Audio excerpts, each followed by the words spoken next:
হ্যাঁ, আমি এর আগে আসলে সারপ্রাইজিংলি ২ বার কার্জন হলে কাজ করেছি। ২ বারই হ্যাঁ, এর আগে ২ বার, এই নিয়ে ৩ বার। ৩ বারই হচ্ছে জোয়ান ভাইয়ের সাথে।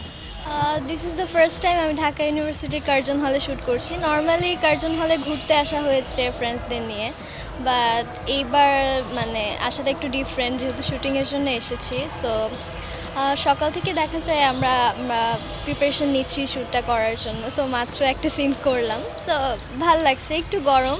দেখা যায় যে রেগুলার আমরা এখানে শুটিং করি এবং এইটার পরিবেশটা খুব ভালো, মানে এখানে কাজ করে খুব শান্তি লাগে এবং এখানে দেখা যায় অনেক মানুষ আসে ঘুরতে, তাদের সাথে ইন্টারাকশন হয়। দেখা যায় দর্শকের সাথে ওরকম আমাদের ইন্টারাকশন হয় না, তো এরকম পাবলিক প্লেসে যখন আমরা কাজ করতে যাই তখন আসলে ইন্টারাকশনগুলো হয়। বা ঢাকার বাইরে কোনো জায়গায় শ্যুট করতে গেলে তখন মানুষ এসে আসলে বলে যে তারা আমাদের কাজ দেখে কিনা বা পছন্দ করে কিনা। সো এইটাই আসলে, সো এরকম মজার বিষয় নেই, কিন্তু কষ্টের বিষয় হচ্ছে যে মানে মাত্রাতিরিক্ত গরম। সো এই গরমে কাজ করতে হচ্ছে।